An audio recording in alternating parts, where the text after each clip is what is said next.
Me avisan cualquier momento si es que hay un problema con el audio, ¿no? Para que la grabación les pueda mandar de forma correcta y ya pues.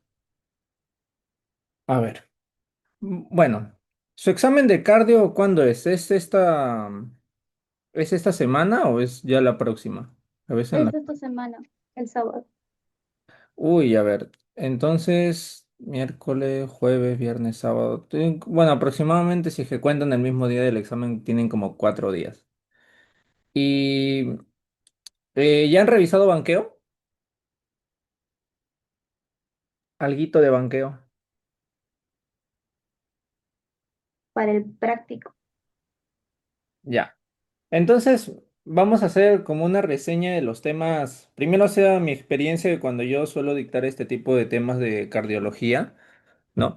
Para que más o menos entiendan cómo es desarrollar un examen de cardiología en la Universidad Ricardo Palma, ¿no? Y esto también les pueda servir a la hora del examen, porque de todos los exámenes que van a tener en Medicina Interna 1, por ahí habrán escuchado que de los más fáciles son reumatología y nefrología. De ahí, de los más difíciles son cardiología y hematología. Hematología porque son de los últimos uno de los últimos que se enseñan y cardiología porque es de todos el que tiene más temas, ¿ya? Pero los temas de cardiología que suelen preguntar en examen o de los más importantes que suelen preguntar en examen siempre son los temas de... No sé cómo ocultar esto. Ahí está. Los temas más frecuentes que suelen venir en examen siempre son los de emergencia, ¿no? Pacientes que vienen en emergencia con cardiopatía isquémica, hipertensión arterial, emergencias hipertensivas, falla cardíaca, arritmias, ¿no? Esos son los temas de emergencia, ¿no? A cual un paciente lo que puedes encontrar a lo largo en este tipo de ámbito es lo que más frecuente te puede venir. Y son aproximadamente 5 temas, ¿no? Y multiplicándolo por 2, la mitad del examen se va a enfocar en eso, ¿no? Y ya los demás, de los temas que solo aunque se ha visto en el examen que viene una preguntita así, tromboembolismo pulmonar, cardiomiopatías, una pregunta de pericarditis, a veces bien, a veces no. Y algunas que otras preguntas de síncope, una pregunta de síncope. A veces en 2024 vienen dos, pero bueno, y ahí. Pero lo que más me va a importar tratar de explicarles estas clases van a ser sobre todo los temas de emergencia, que es lo que más lo que más van a necesitar a la hora de responder este tipo de preguntas, ¿no? Entonces, sin más preámbulos, vamos a comenzar, ¿no? Con una preguntita de introducción que dice, todos los casos clínicos de medicina interna uno son bonitos por el hecho de que el paciente va a venir con un caso de elección. O sea, todo lo que necesitas saber para que puedas responder las preguntas y puedas descartar las demás, todo está acá, ¿ya? Paciente de 65 años, ¿no? Que viene a hacer un chequeo, tiene dislipidemias y una prueba de score de calcio que salió en cero, ¿ya? Durante el examen clínico en consultorio se muestra una presión arterial elevada, ¿no? Presión arterial elevada, adulto mayor probablemente se habrá dado algún tipo de fármaco para la presión arterial. Se le piden análisis de laboratorio y se le programa para un ecocardiograma. No, como un segundo paso que uno le hace a un paciente que tiene presión arterial elevada y es adulto mayor, usualmente se le hace el perfil de riesgo cardiovascular, o se trata de buscar el score del riesgo cardiovascular, ¿no? Que es, es un score del AJA de 2025 que se han agregado algunos patrones como el perfil lipídico, la relación albuminuria-creatinuria, no triglicéridos, entre otras cosas más. Se le pide o se le programa para un ecocardiograma, un mapa, que es un monitoreo a lo largo del día con un instrumento como el Holter, que especifica cuánta presión arterial tiene en promedio eh, en la mañana, tarde y noche. Se saca un promedio y eso es la presión arterial elevada, que en este caso tiene que salir elevado, ¿no? Ahora sí, sí, no sé si los doctores les han dicho, porque puede ser de pronto una pregunta importante de examen. ¿Les han dicho algunas modificaciones con respecto a la hipertensión arterial en 2025? Porque ahora la hipertensión arterial de grado 2 ya no es la misma. Antes era 160 con 100, ahora es 140 con 90, ¿no? Eso ha cambiado muchas cosas en la guía de 2025. Así que también pueden que modifiquen el examen para este 2025-2, ¿no? Y bueno, lo que te dice el paciente que en esta última muestra alteraciones con segmento ST, infradesnivel, con desnivel de 1 milímetro, ¿ya? Te dice que el paciente no es un infarto de miocardio, porque infarto de miocardio tiene que ver o se define con dos elevaciones de ST en dos derivadas, ¿no? B1, B2 en conjunto, ¿no?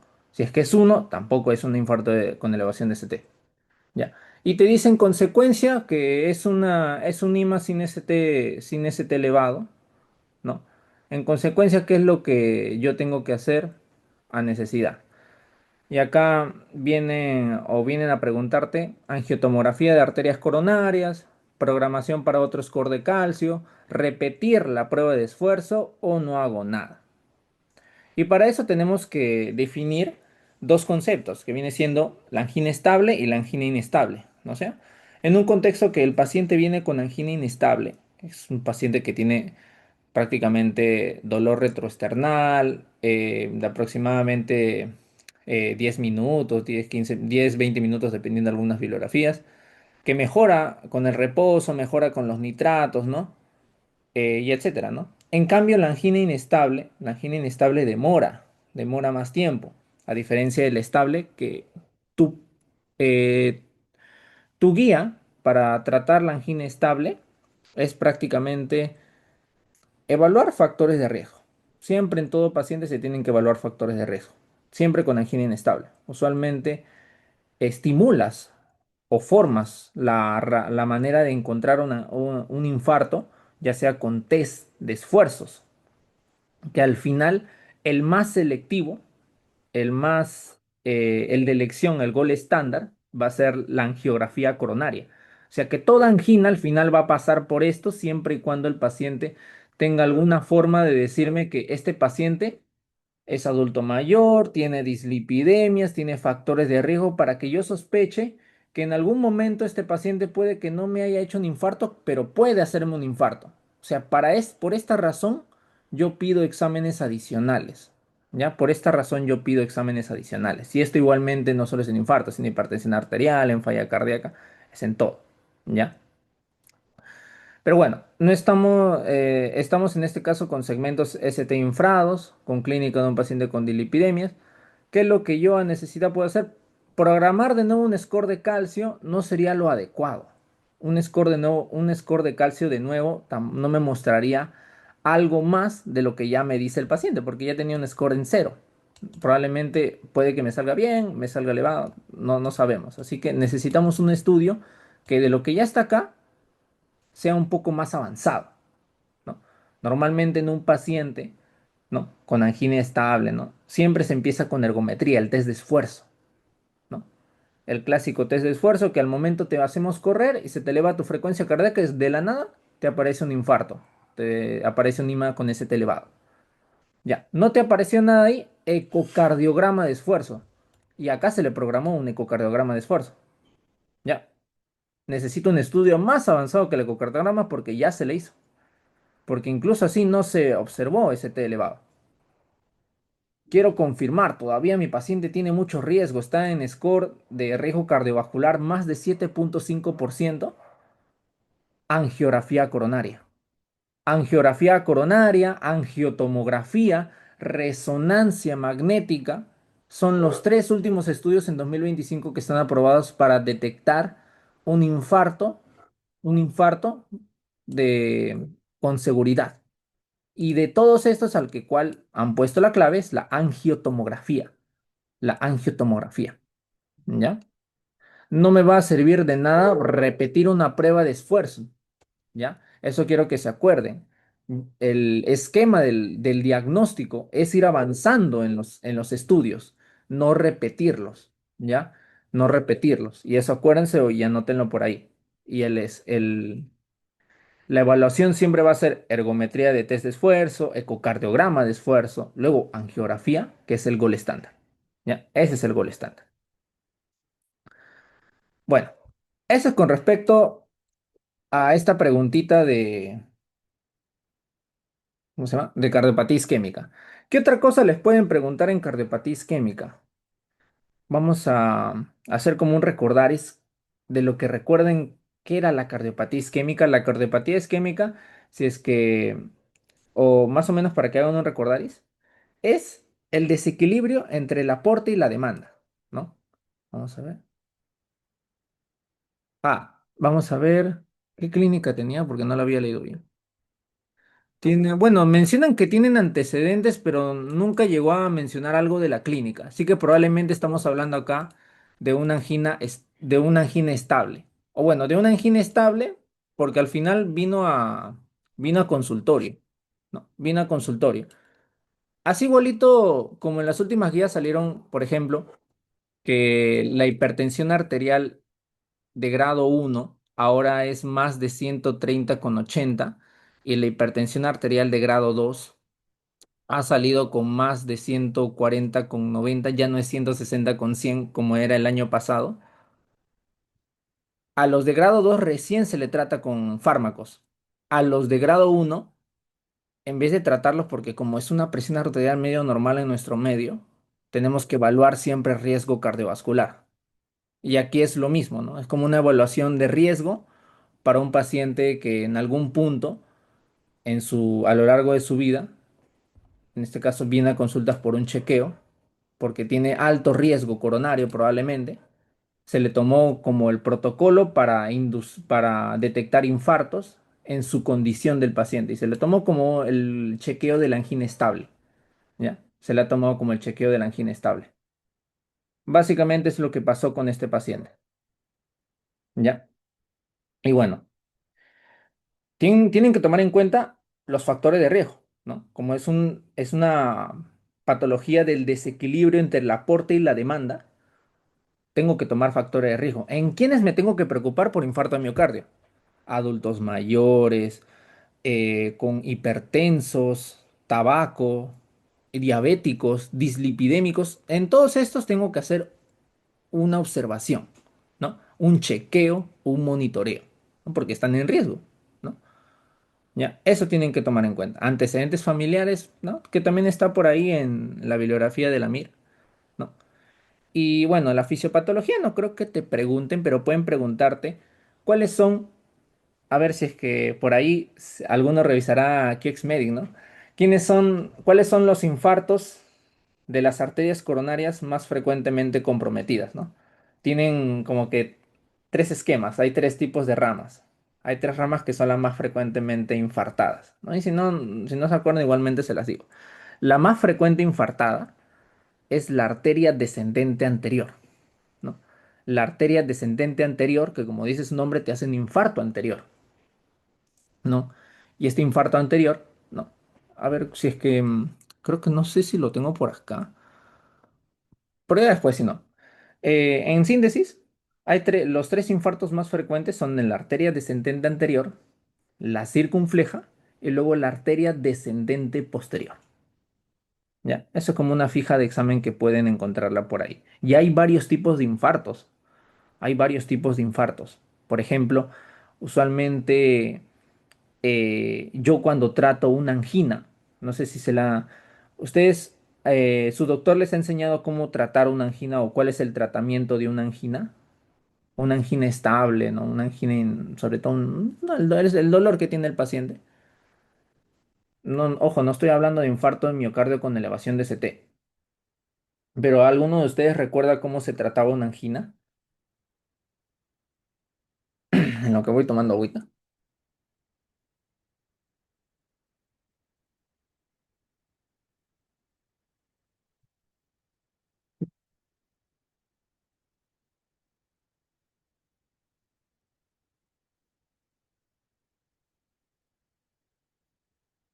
Ya. Bueno, tal cual, para tratar una angina el problema es que hay hipoflujo, ¿no? Hay hipoflujo en las arterias coronarias. Y mi objetivo de tratar la angina es hacer una vasodilatación, ¿no? O tal cual bloquear la vasoconstricción. Es por eso que yo puedo optar en un paciente con angina, tratarlo con vasodilatadores de la arteria, ¿no? Sobre todo los beta bloqueadores, calcio antagonistas, ¿no? Y los nitratos, pero los nitratos son sintomáticos. Tú me dirás por qué. Porque no son vasodilatadores de la arteria, son venodilatadores que fomentan o aumentan la precarga y mejoran la sintomatología del paciente porque aumentan la perfusión. Ya, eso quiero que tengan en cuenta, porque les pueden preguntar por ahí cuál es el tratamiento de la angina y qué tengo que hacer yo con la angina, ¿no? Hay algunos otros fármacos, ¿no? Como la famosa trimetazidina, que dependiendo de la situación del paciente, y todos estos pacientes con angina, infarto coronario, siempre tienen que estar con antiagregación o anticoagulación. Siempre tiene que estar algo así. Incluso también el manejo para las dislipidemias, ¿no? Que la famosa atorvastatina. Bueno, aquí con esta pregunta. Ahora pasamos a la siguiente. Así poquito, usualmente me suelo demorar por cada pregunta para que cada aspecto de ese temita sea bien rebuscado, ¿no? Ya vamos a pasar con esto, que ese es un tema de arritmias, ¿no? Ese es un tema, esa es una famosa pregunta de arritmias. Entonces, nosotros, como recordaremos, ¿no? Tenemos dos tipos de arritmias, ¿no? Las taquiarritmias y las bradiarritmias, ¿no? De las taquiarritmias también se dividen en dos, y esto lo voy a resaltar bastante. Tenemos taquiarritmias de QRS estrecho y de QRS ancho. ¿Qué quiere decir QRS estrecho, Piero? Menor a 0.08 segundos o menor a 3 cuadraditos, menor a 2 cuadraditos, como quieras decirle. ¿Y qué es QRS ancho? QRS ancho es mayor a 3 cuadraditos, ¿no? Así de simple, ¿ya? Habíamos mencionado en clase, ¿no? Que de las patologías más frecuentes del QRS estrecho o acortado, dependía si es que el paciente tiene antecedentes cardiológicos o que no los tenga, ¿ya?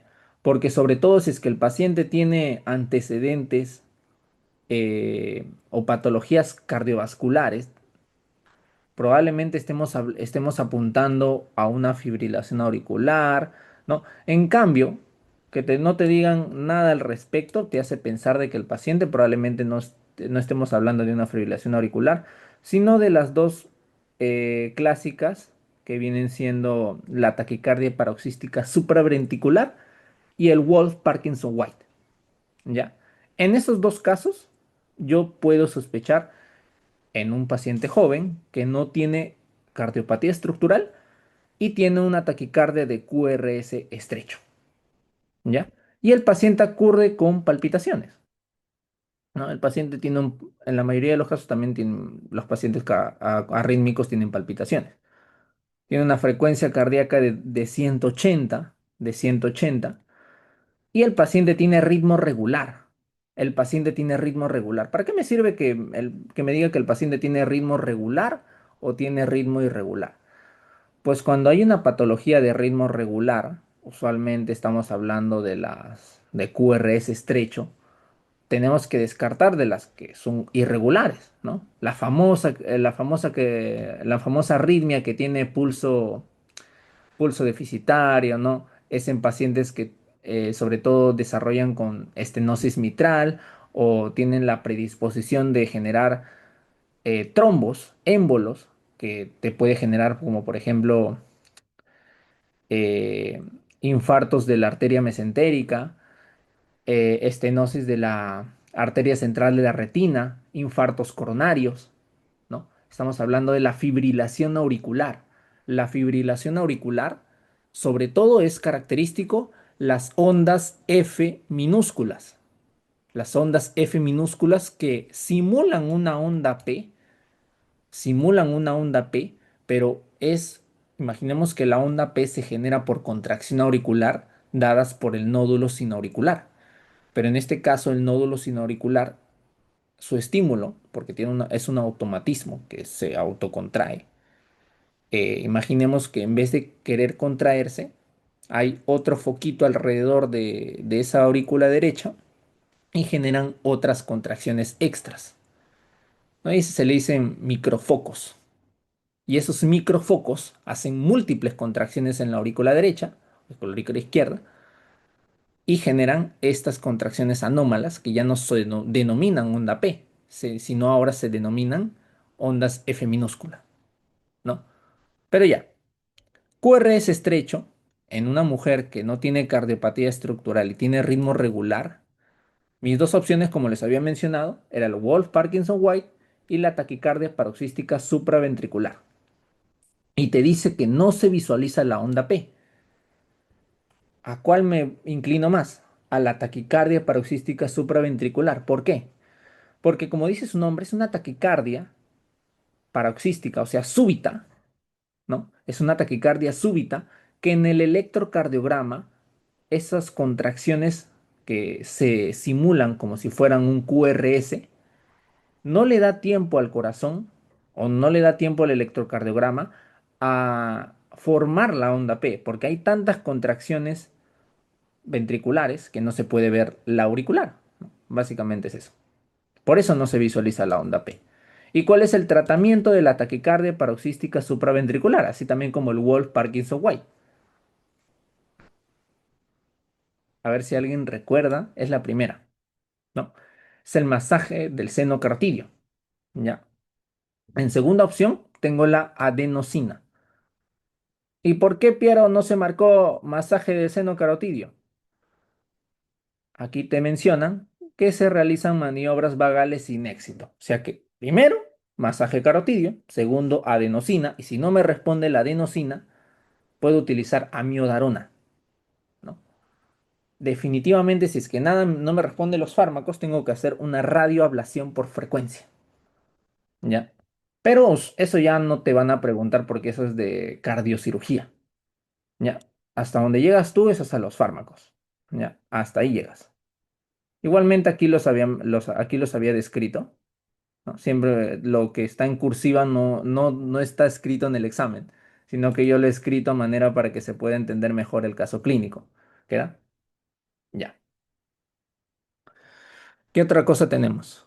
Por ejemplo, vamos a ver, eh, ¿qué dice ahí? Ah, ya. Paciente mujer de 60 años con antecedente de hipertensión arterial, hincapié, ha sufrido un ataque ha sufrido un asalto por ataque de arma de fuego y tiene un dolor retroesternal opresivo de severa intensidad, donde se evidencian ST elevado en derivadas B1-B6, por lo que es llevada a sala de cateterismo cardíaco y se le realiza angiografía coronaria, donde no se observan ni obstrucciones ni arterias coronarias.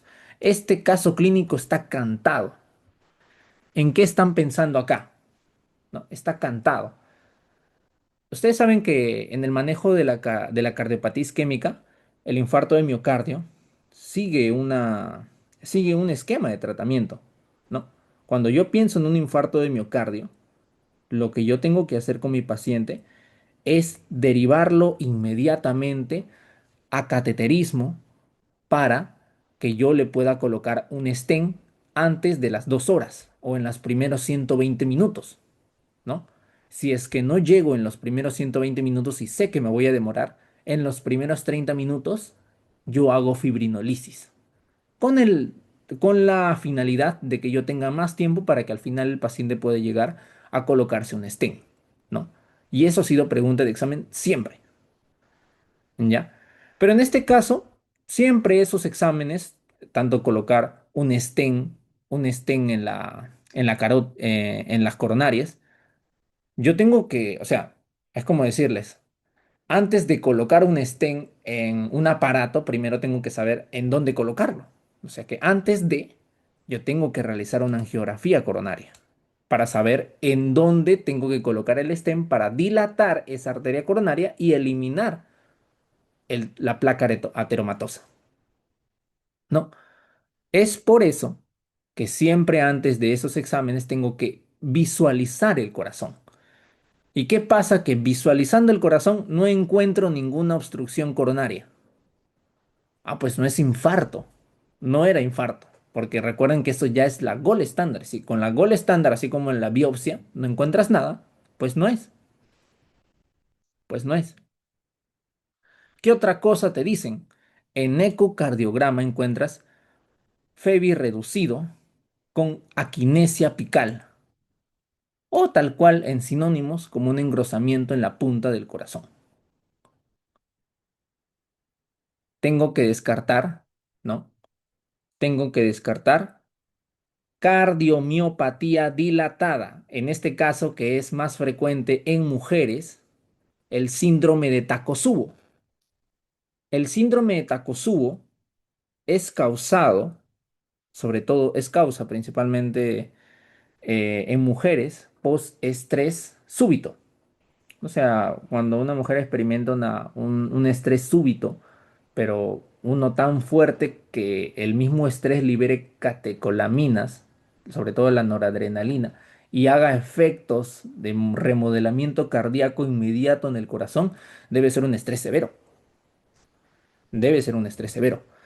¿Y qué lo caracteriza o qué lo caracteriza, Piero, al síndrome de Takotsubo?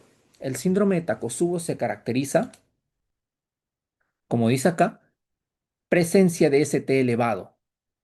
Presencia de ST elevado. ¿Ya?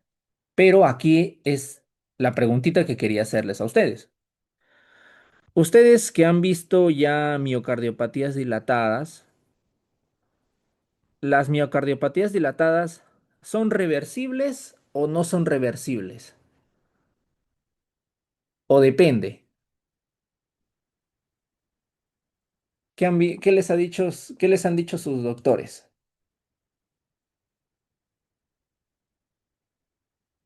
Porque la cardiomiopatía dilatada viene en examen y eso tienen que conocerlo bastante bien. Normal pueden escribir sus respuestas o lo que ustedes piensen para ver más o menos qué tal van. Normal, si es que puedo ir avanzando más rápido, más lento, o si es que necesitan un poco más de datos.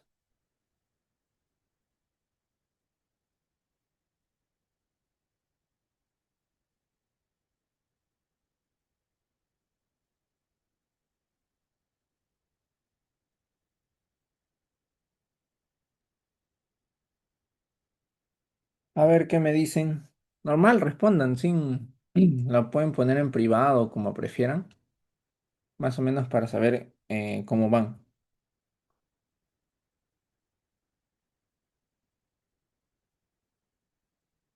¿Alguna idea de la cardiomiopatía dilatada?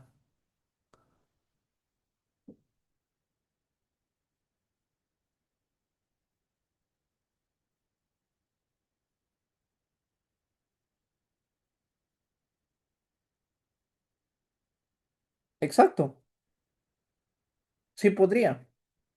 Porque si recordemos, si les había mencionado que un ejemplo de cardiomiopatía dilatada es el síndrome de Takotsubo, y el síndrome de Takotsubo se caracteriza con ST elevado transitorio, usualmente hasta las 2 semanas.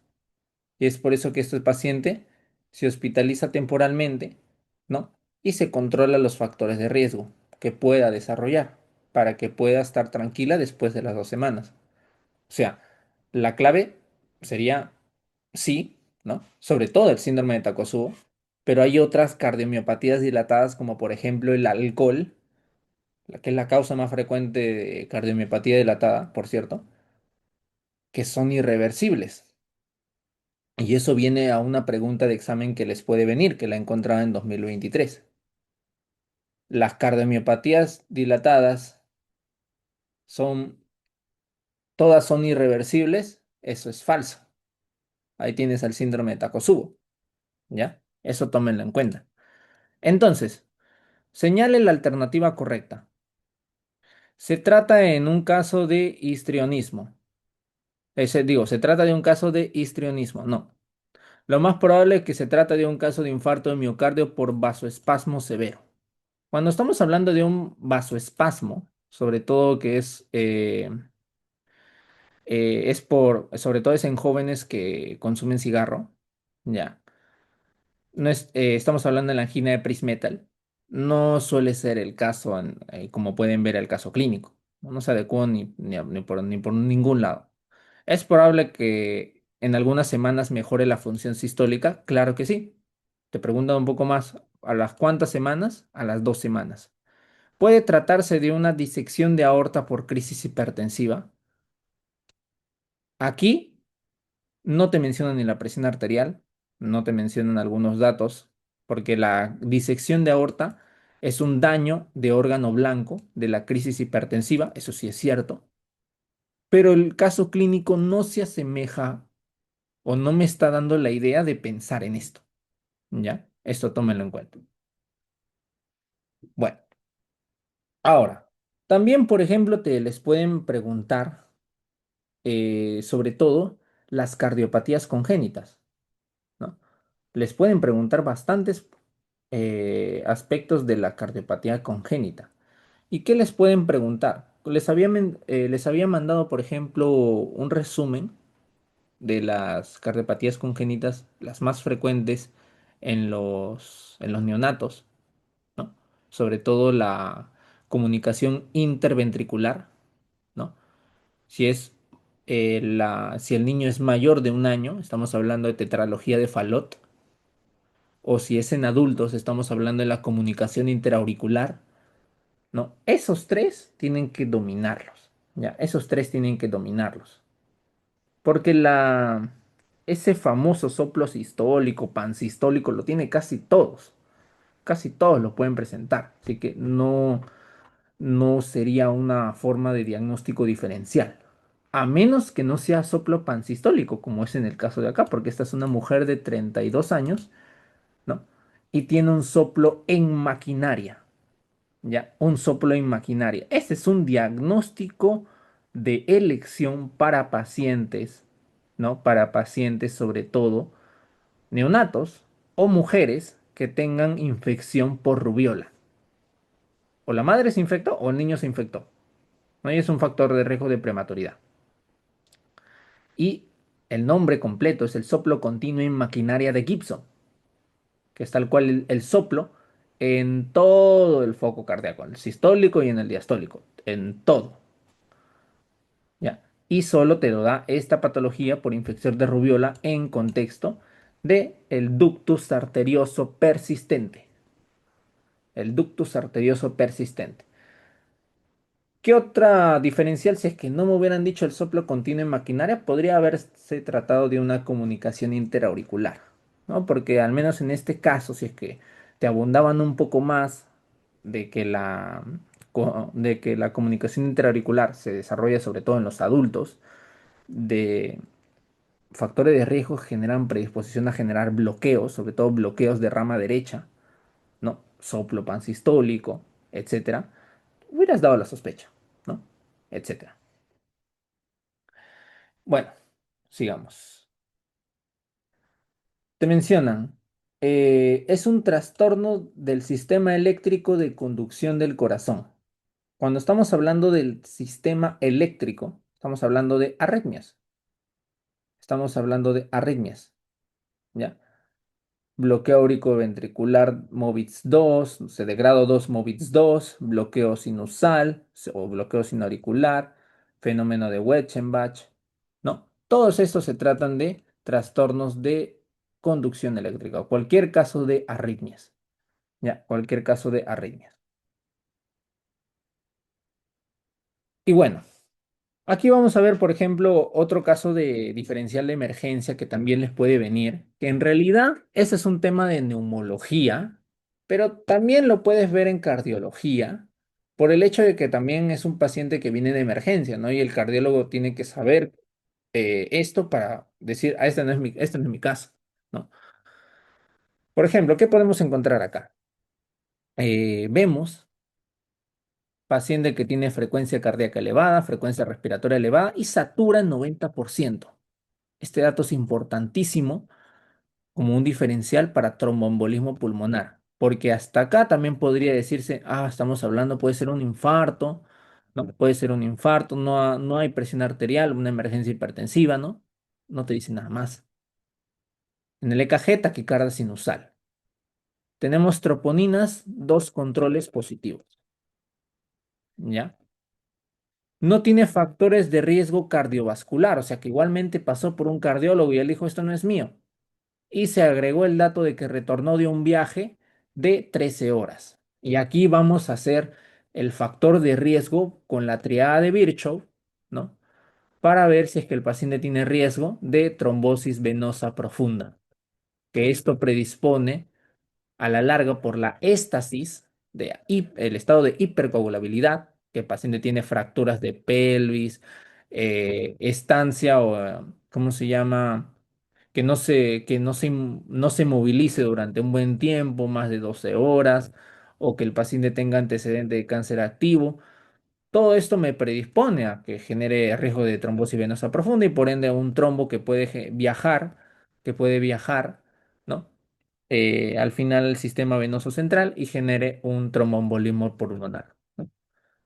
Este antecedente es importantísimo para descartar que no es algo cardíaco, sino esto, nada más.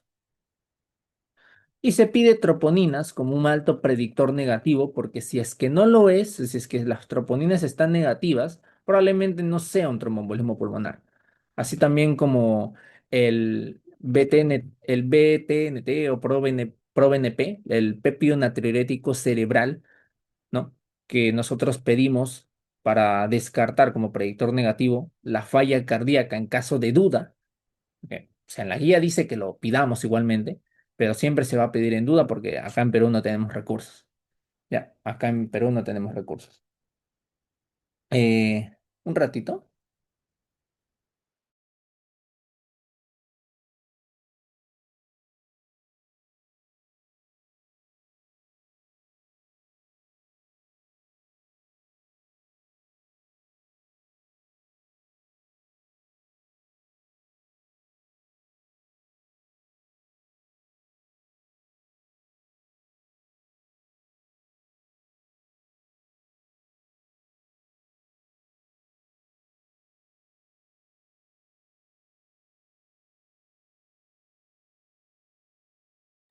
Deme unos 5 minutitos, tengo que recoger un menú acá abajo.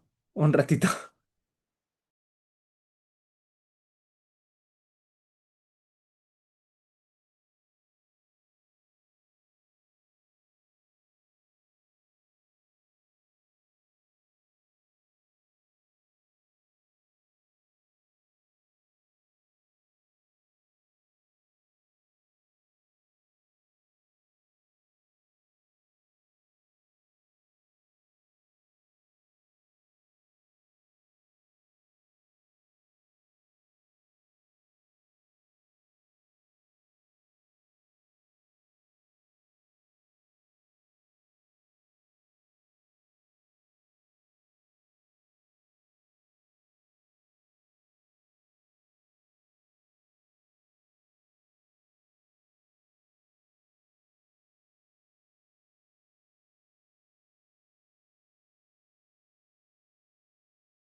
Listo, chicos, ya volví. Ay, perdón, es que si no lo recogía no iba a comer. Ya. Eh, ¿Alguna duda con respecto a los temas que he dictado hasta el momento? ¿Alguna duda, alguna pregunta? O si han visto una preguntita así difícil que han visto en cardiología. Normal lo vemos. No hay ningún problema. O normal podemos continuar. Ay, pero. Ay, he corrido hasta el primer piso.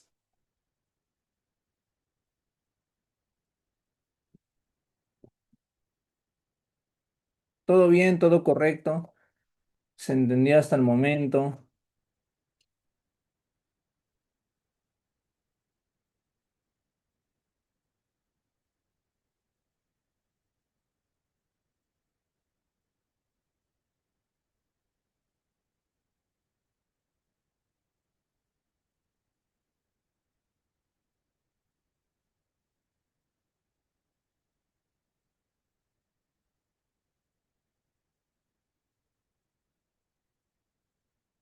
Ya, listo, perfecto. A ver, un ratito.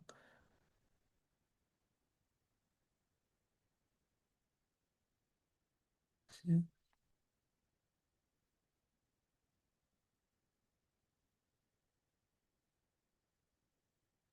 Ya, perfecto. Muchas gracias. Ya, entonces vamos a continuar y vamos a ver este tercer temita. Ah, bueno, este tema secundario, ¿no? De endocarditis. Son dos temas aquí, que es fiebre reumática y endocarditis infecciosa. Esta es una pregunta de endocarditis infecciosa. ¿Ya? ¿Qué tengo que tener en cuenta de endocarditis infecciosa? Aquí te dice, la causa subyacente más frecuente de endocarditis del válvula nativa. ¿Qué quiere decir este término? Es que hay dos tipos de etiologías de bacterias, dependiendo si es que el paciente no tiene una válvula protésica, que eso te lo van a decir que tienen válvula protésica, y que no, y que sus válvulas naturales, que las tiene, se dice válvula nativa. ¿No? Esos dos escenarios, que tiene prótesis o que no tiene prótesis.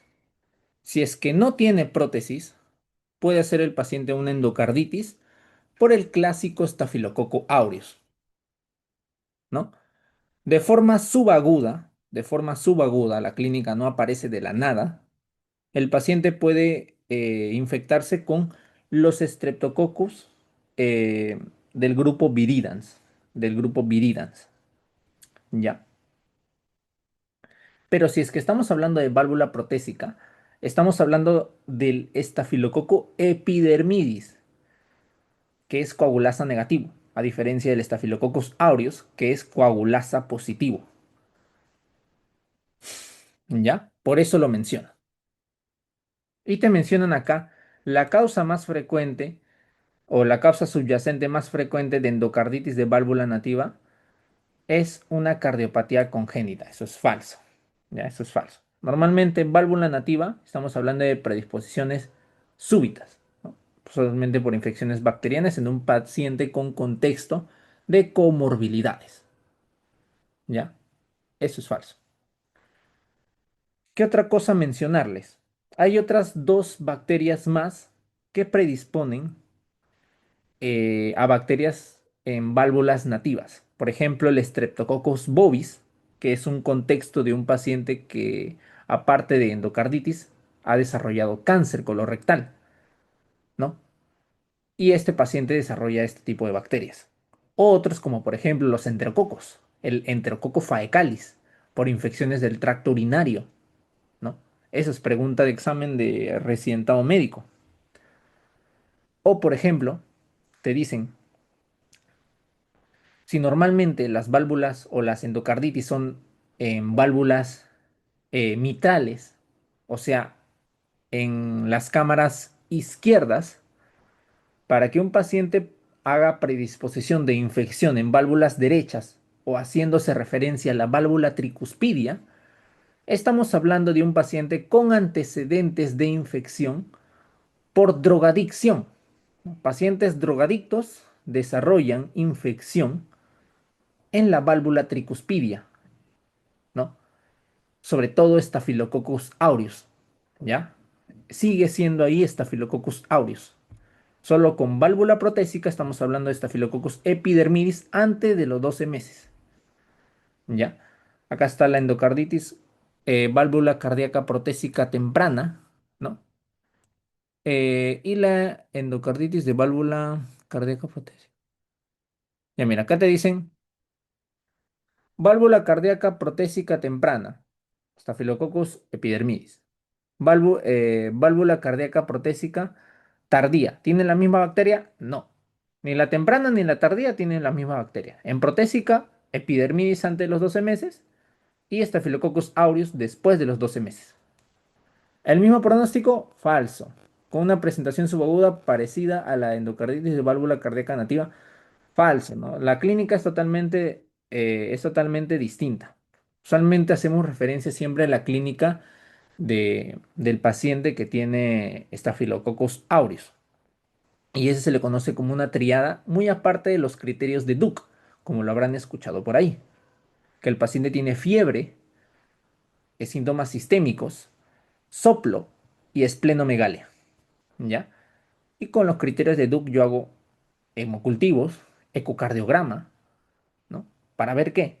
Para ver las vegetaciones, ¿ya? Para ver las vegetaciones que hay en la válvula afectada, ¿no? Entonces, estas dos están mal, ¿ya?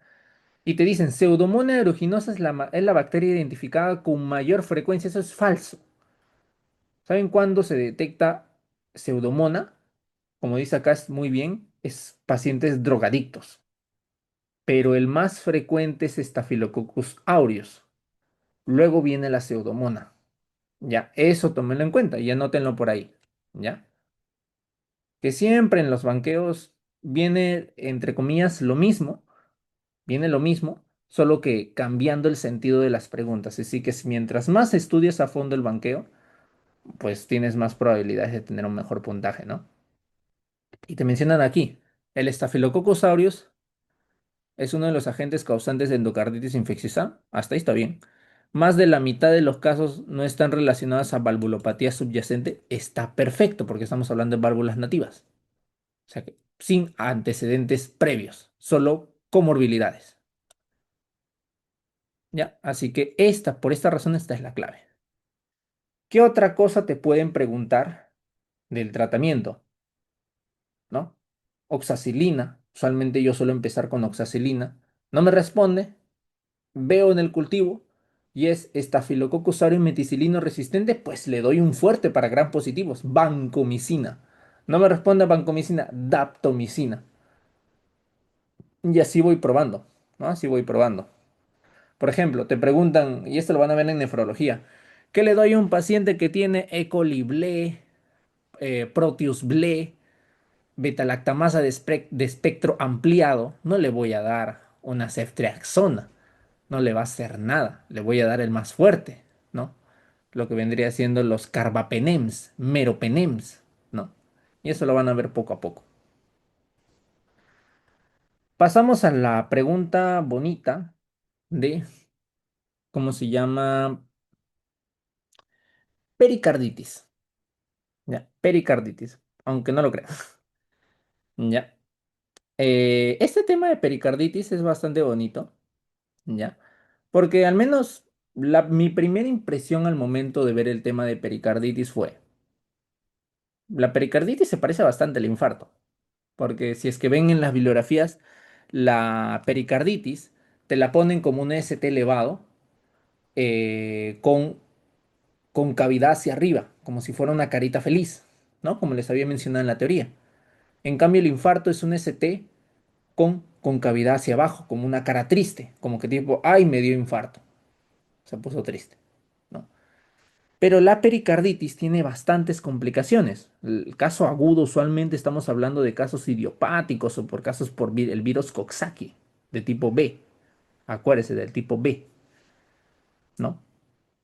Pero el paciente que desarrolla complicaciones tiene dos formas de complicarse.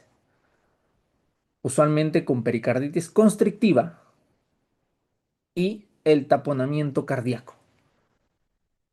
¿Y por qué, Piero, tú piensas que este paciente eh, tiene algo que ver con la pericarditis? Vamos a ver. Paciente varón de 63 años, ¿ya? Posoperado de cambio valvular aórtico, ¿ya? Anticoagulado, quien no refiere haber acudido a sus controles posoperatorios, ¿ya? No acudió a sus controles, debió haber probablemente tiene riesgo de infección, entre otras cosas. Acude a emergencia por presentar disnea severa de evolución progresiva acompañada con epistaxis y gingivorragia.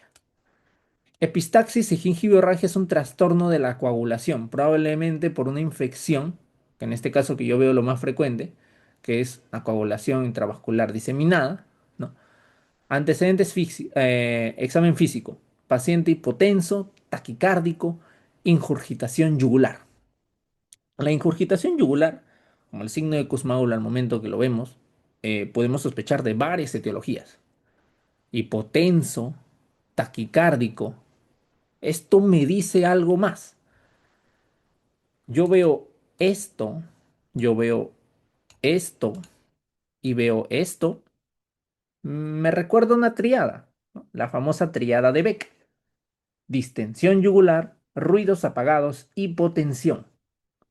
Caso de elección para sospechar de taponamiento cardíaco. ¿Por qué? Pero no te, esto ya es como una triada, pero las triadas no siempre son frecuentes. Ya, para rematar, te mostraron en en el ecocardiograma colapso de las cavidades derechas. Gol estándar. ¿Listo? Con esto ya diagnostico taponamiento cardíaco, y que es una de las complicaciones de pericarditis. ¿Y qué diagnóstico diferencial de pericarditis con infarto de miocardio? Es que la pericarditis tiene elevación del ST en todas las derivadas, o al menos en todas las de B1 a B6.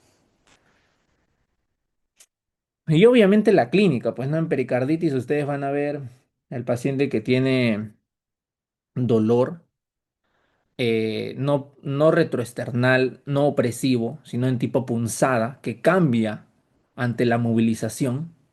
Esto no lo vas a ver en un infarto. Tengo que hacer un diagnóstico diferencial, ¿no? Ya. ¿Y cuál es el tratamiento del taponamiento cardíaco, Piero? Taponamiento cardíaco es sinónimo que en el pericardio, ¿no? Que tenemos o una hoja parietal y no una hoja visceral. Entre esas dos hojas hay líquido. Si la clínica es súbita, hay más de 250 mililitros.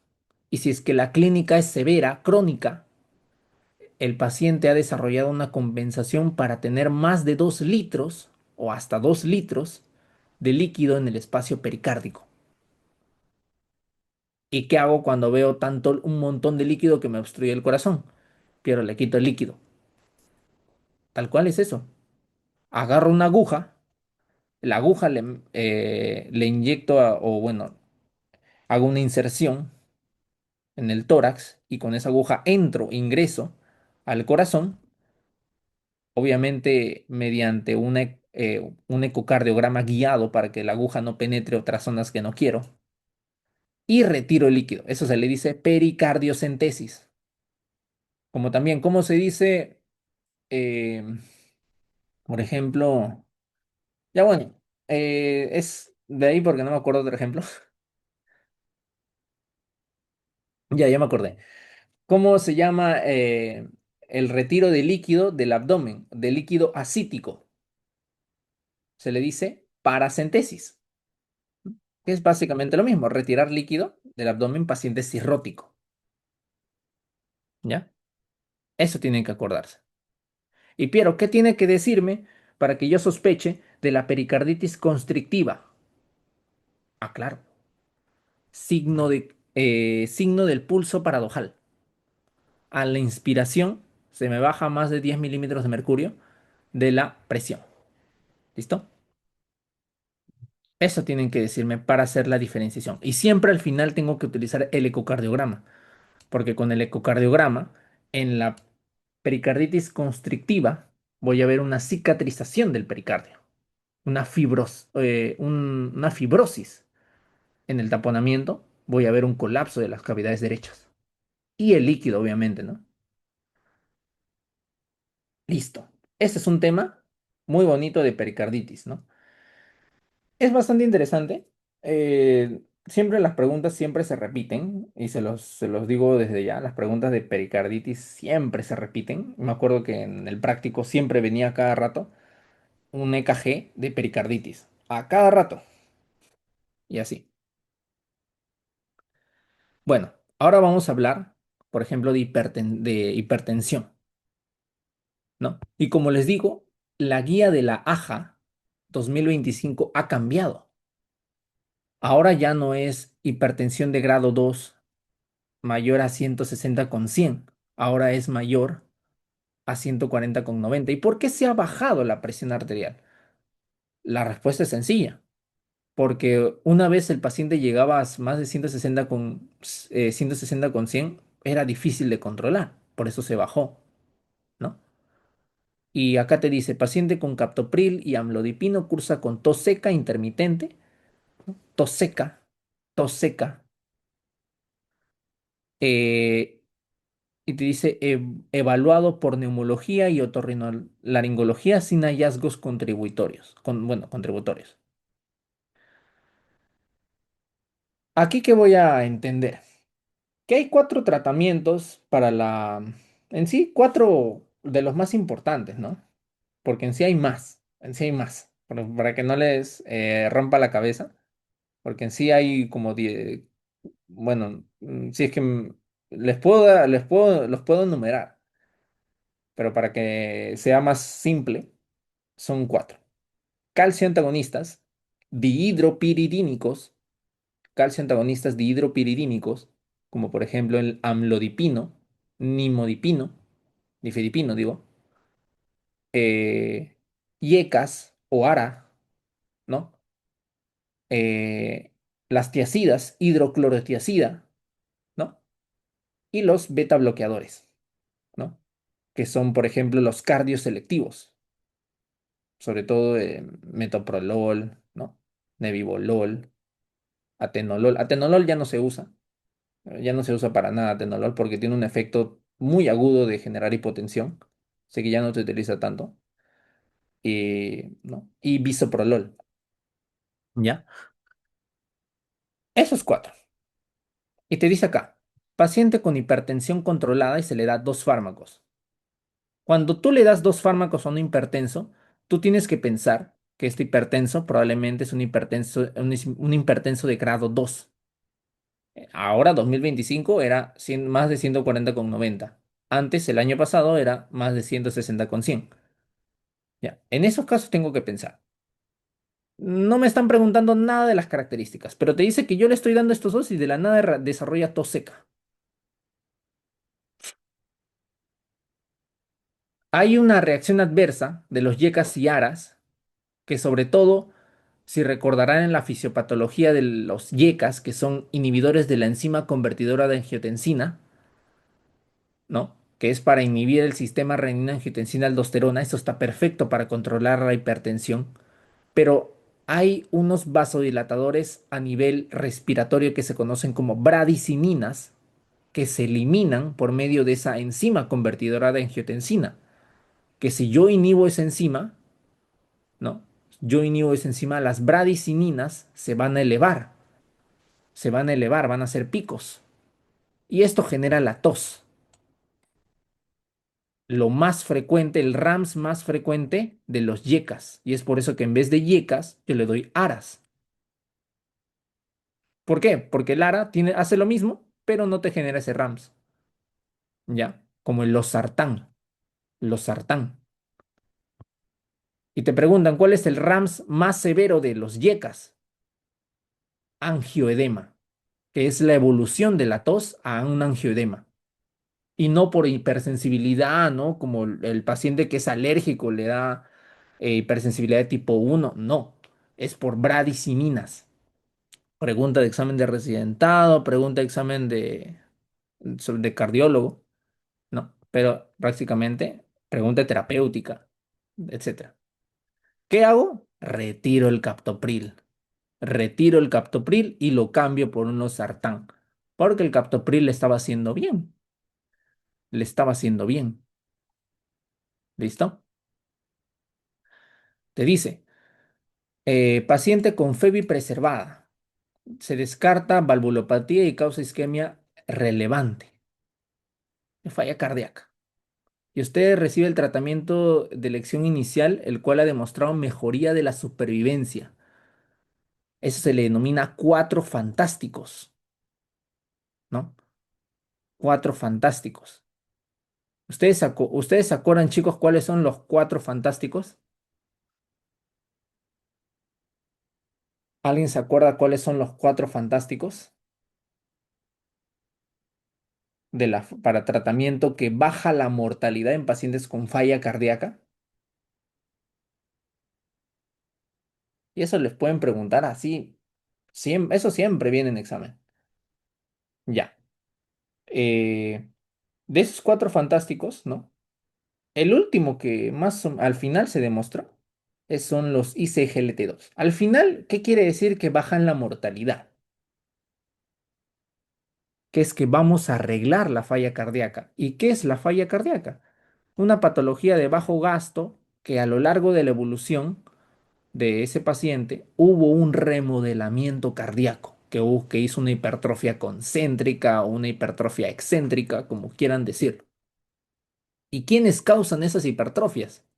La noradrenalina, la angiotensina 2, la aldosterona, etcétera, ¿no? Todo esto se eleva en sistemas de estrés a largo plazo. El sistema de renina, angiotensina, aldosterona también lo eleva.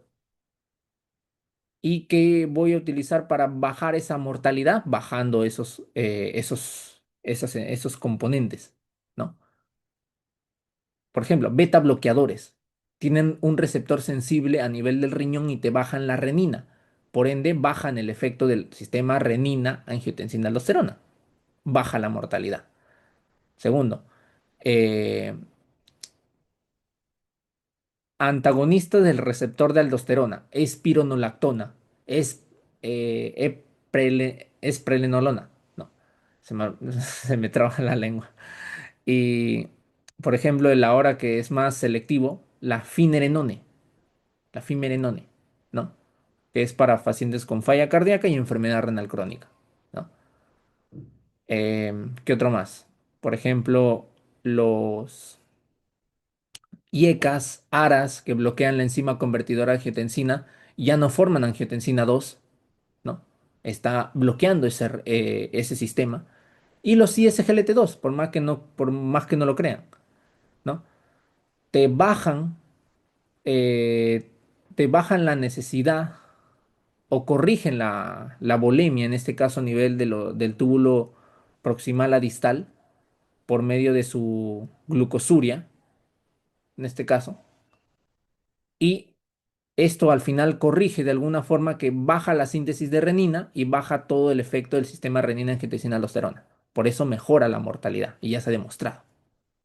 Ahora, ¿qué es lo característico? Porque hasta el momento, hasta 2020, no se sabía cuál era el tratamiento para falla cardíaca con FEBI preservada ni levemente reducida. Solo se sabía el tratamiento para la FEBI reducida, que eran los cuatro fantásticos. Ahora ya se sabe cuál puedo dar de elección para todas. Preservada, levemente reducida. Es esta, ¿ya? Nunca se olviden de esta, que resultó ser la mejor para todos los escenarios del FEBI, ¿ya? Nunca se olviden de este. Y acá te dice, por ejemplo, patrón hemodinámico más frecuente de ingreso de servicio de urgencia de insuficiencia cardíaca. Ya, el patrón más frecuente, y esto es más rebuscadito, ¿no? Aquí no te van a enseñar nada con esta pregunta, pero es solo algo que pueden recordar de banqueo. Patrón húmedo, edema agudo de pulmón, caliente, que no esté hipoperfundido, ¿no? Lo más frecuente es que el paciente solo llegue con edema agudo de pulmón y yo arranque con furosemida, ¿no? Pregunta de examen, que eso sí es que me lo responderán los que han visto los banqueros de 2025 y 2024. ¿Qué pasa si es que un paciente ya llega como usuario de furosemida de 20 miligramos? ¿Qué es lo que hago? ¿Qué paciente, o sea, es que en este caso paciente tema falla cardíaca aguda, descompensación aguda, congestionado, con estertores crepitantes, tiene, ¿cómo se llama? Edema agudo de pulmón, ¿no? En alas de mariposa, como quieran de mencionarlos, y ya es usuario de furosemida de 20 miligramos. La pregunta de examen en ese 2024-2023, la clave era duplicar dosis, porque era 20 miligramos, pues era muy poquito. Usualmente se da 1 miligramo por kilogramo, ¿no? Y puedes dar con 60, ¿no? 60, 40. Sobre todo si es que son 20, ya pues duplícale ahí. Ponle 40. Esa era la clave, ¿ya? Y recuerden que ese es el patrón más frecuente. ¿Y cuál es el patrón más severo, Piero? El patrón húmedo seco.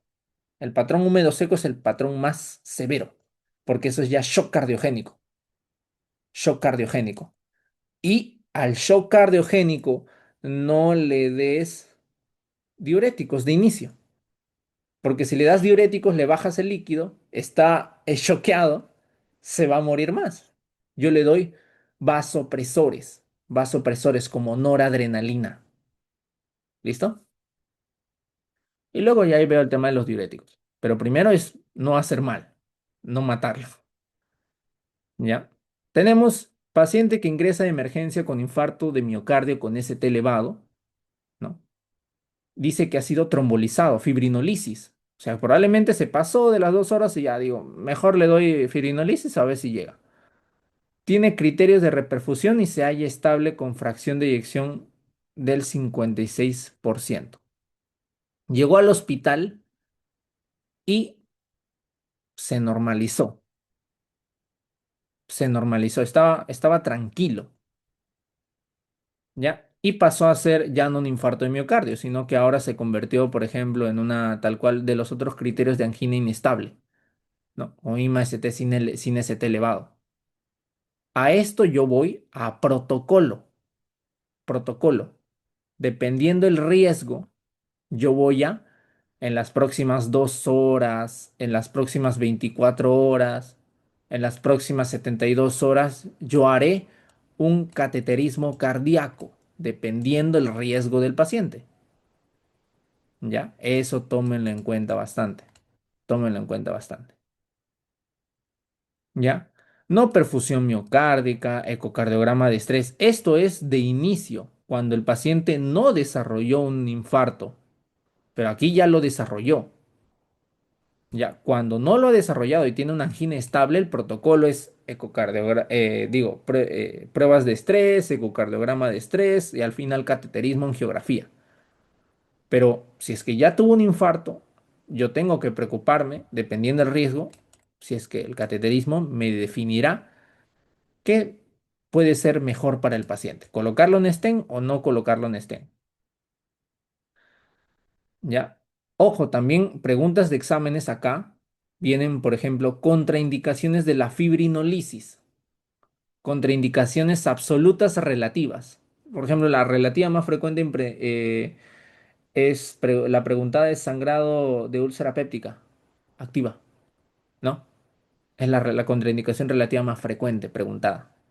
O, por ejemplo, te pueden preguntar qué pasa, cuáles son los criterios para que yo indique a un paciente, en vez de colocarle un stent, yo coloco un balonamiento o una comunicación bypass, como le suelen decir también, eh, en vez de colocarle un stent, ¿ya? Eso trátenlo de revisarlo, ¿ya? Traten de revisarlo.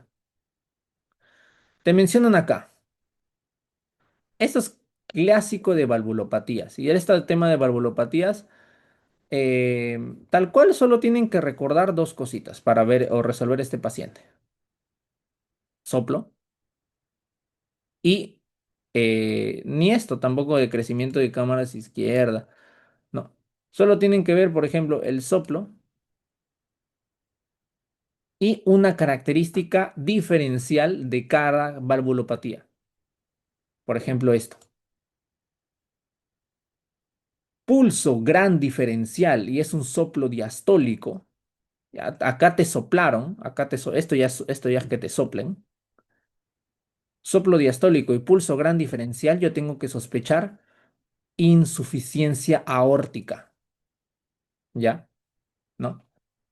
Esos pacientes que se mueven al ritmo de su pulso, ¿no? Al ritmo de su pulso. Y eso se llama pulso CEL, el pulso de martillo de agua, ¿no? Dependiendo de la bibliografía, como quieran mencionarlo. Y también se caracteriza por hipertrofia ventricular izquierda, entre otras características, ¿no? Y ya con eso lo descarta. Es el único que te genera una presión arterial diferencial abismal, ¿no? 150,54, una diferencia de 96 milímetros de mercurio. Presencia de chasquido de apertura, te mencionan congestión pulmonar, ¿ya? Te mencionan sobrecarga de presión auricular. Estos dos ya me hacen entender de que el problema no es en la válvula aórtica. El problema probablemente está en la válvula mitral. ¿Y cuál es el más frecuente en la válvula mitral con soplo diastólico? La estenosis valvular mitral, la que es una de las más frecuentes que predisponen a fibrilación auricular. Y la fibrilación auricular es lo más frecuente que predispone a la generación de trombos, émbolos, ¿no? Estamos hablando de riesgo de ictus, isquémicos, DCBs, ACVs, estenosis de la arteria, obstrucción de la arteria central de la retina, isquemia mesentérica. Tiene muchas causas, muchas razones de destrucción, ¿no? También como lo vendría siendo la enfermedades de la insuficiencia arterial periférica, ¿no? Entre otras causas más, ¿ya? Y luego vamos a hablar, por ejemplo, de fiebre reumática, la famosa fiebre reumática, ¿no? Cositas que tienen que recordar de la fiebre reumática. ¿Quién es el agente, no? El Streptococcus beta hemolítico grupo A, Piógenes, Piógenes, ¿no? El de grupo B, que es el Agalactiae, este no lo van a ver acá, lo van a ver en neurología, porque es lo más frecuente en caso de meningitis en los recién nacidos, ¿ya? Así que no lo van a ver acá. Se caracterizan por una poliartritis migratoria, paciente que desarrolla soplo. Lo que tengo que ver acá en el paciente es el tratamiento de primera línea, que es la penicilina benzatínica, y la profilaxis, ya que la profilaxis acá es dependiendo si es que el paciente tiene valvulopatía o no tiene valvulopatía. Si es que tiene valvulopatía, el tratamiento profiláctico es por 10 años hasta los 40. Acá te menciona que tiene soplo, de ley, hasta de 10 a 40. Pero si no tiene compromiso valvular, solo tiene el compromiso de articular, ¿no? Hasta los 21 años. Hasta los 21 años. Eso es pregunta de examen. ¿Ya? Te mencionan características o criterios diagnóstico, la corea de Sydenham, elevación de reactantes de fase aguda, poliartritis, artralgias, ¿no? Son criterios, ¿ya? Para que puedan tomar en cuenta al momento del diagnóstico. Y bueno, por ejemplo, acá te dicen cuál de los siguientes es mecanismo de la isquemia miocárdica, ¿no?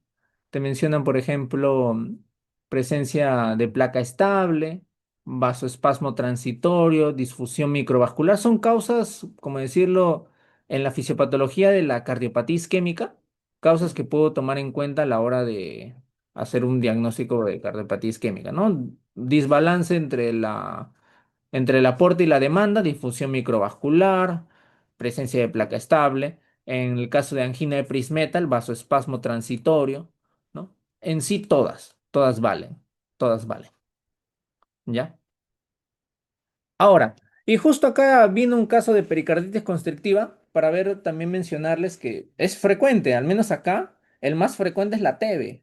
La TB es la más frecuente que genera una pericarditis constrictiva y es por eso de lo más importante es que tengo que ver en el caso de pericarditis, ¿no? Que les había mencionado. Pero, ¿cómo me doy cuenta que no es taponamiento cardíaco y sino pericarditis constrictiva? Pues si es que no me dan, ¿cómo se llama? El pulso alternante. En este caso, tengo que ver a la inspiración de que me baje la presión arterial en más de 10 milímetros de mercurio, ¿no? El pulso paradójico. Voy a ver igualmente la ecografía en algún momento para tratamiento, ¿no?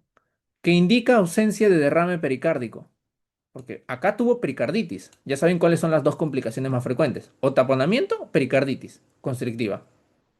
Gold, estándar, ecografía. Me descartaron derrame, me descartaron taponamiento cardíaco, me descartaron eso. Está normotensa, pero igualmente tiene ingurgitación venosa yugular, hepatomegalia. ¿Cuál es el que queda? Pericarditis constrictiva. ¿Ya? Esto, así acuérdenselo, para que puedan diagnosticar este tema, ¿no? Disección de aorta torácica no viene al caso si es que no estamos hablando de una crisis hipertensiva de daño de órgano blanco. No viene al caso. ¿No? Necesitaríamos hacer ampliar estudios como una angiotomografía, ¿no? No me dan nada de eso. Insuficiencia coronaria, tampoco, pues estamos a insuficiencia coronaria, estamos utilizando lo que vendría siendo como exámenes de amplio estudios como angiografía, angiotomografía, etcétera, pero no me dan ningún caso, ¿no? No tienen nada que ver. Siempre tenemos que ver esas dos complicaciones frecuentes en la pericarditis. Y estos tres casos de elección, que es un tratamiento. Esos son full tratamiento. ¿Ya? Vemos, por ejemplo, paciente diabético, hipertenso, 160,90. En el año pasado, igualmente tengo que darle dos fármacos, pero tiene edemas. ¿Ya? Hay que analizar al paciente según sus reacciones adversas. Si hay un cuadrito en el AMIR exacto que pueden verlo, ahí las reacciones adversas de cada fármaco. Por ejemplo, a un paciente con edemas, con falla cardíaca, no le puedo dar calcioantagonistas, porque estos tienen como RAM frecuente la predisposición de edema. ¿Ya? Ojo, no le puedo dar un calcio antagonista eh, no dihidropiridínico, porque los no dihidropiridínicos hacen bradicardia. En falla cardíaca lo mato, ¿ya? No puedo darlo. Contraindicado. Ya, descarto a los calcio antagonistas. Me queda beta bloqueadores. Beta bloqueadores no se dan ni de primera, ni de segunda, ni de tercera, ni de cuarta elección. Son situacionales, ¿ya? Son situacionales. Me quedan yecas o aras y las tiacidas, ¿ya? Las tiacidas. ¿Cuál me puede ayudar tanto para la diabetes y para la hipertensión arterial? La tiacida lo que hace es un diurético. En cambio, los yecas me ayudan, en el caso de una diabetes mellitus tipo 2, me ayuda en la proteinuria, en pacientes con nefropatía, ¿no? Me ayuda en la hipertensión arterial, me ayuda en la cardiopatía isquémica. Y el paciente tiene proteinuria. Yo de elección le voy a dar un yeca. Metildopa, ¿por qué no? Porque no es tan efectivo como en el april, pero se da en embarazadas. Ese es el fuerte de la metildopa, ¿ya? La hidralacina, el abetalol, eso puedo darlo en embarazadas. El enalapril no puedo darlo en embarazadas porque es teratogénico, ¿ya? Carvedilol, ¿por qué no, Piero? Porque este es un beta bloqueador. Es un beta bloqueador del receptor alfa y beta, ¿ya? Es situacional, como les digo. Nunca piensen en beta bloqueadores directamente en hipertensión arterial, ¿ya? Bueno, pasamos acá. Tener paciente transferido de provincia con diagnóstico de infarto de miocardio.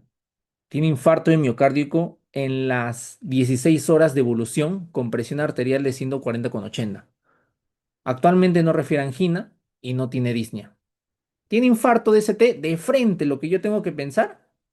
De frente lo que yo tengo que pensar, fibrinolisis y lo que vendría siendo el stent, pero tiene 16 horas de evolución y actualmente está normal. Como les digo, cuando ya está normal y ya no refiere a angina, síntomas, el paciente aparentemente se normalizó y el trombo que tuvo en inicias se adecuó, ya no se considera con ese elevado, pero igualmente está en riesgo, ¿no? Va a pasar por una evaluación, pero no te piden eso. Te piden qué es lo que voy a dar a ese paciente. Sería como el caso del paciente de una, ¿cómo se llama? Infarto de ST sin ST elevado, ¿no? Tal cual. Entonces, ¿qué voy a hacer en este paciente? Lo que voy a hacer para el tratamiento en este paciente, voy a hacer una doble antiagregación. Ya en síndromes coronarios agudas de primera, lo que voy a hacer, doble antiagregación plaquetaria. ¿Ya? Hay algunos, por ejemplo, la nitroglicerina, morfina que nosotros utilizamos para bajar el dolor, pero te dice que no hay dolor, no hay angina.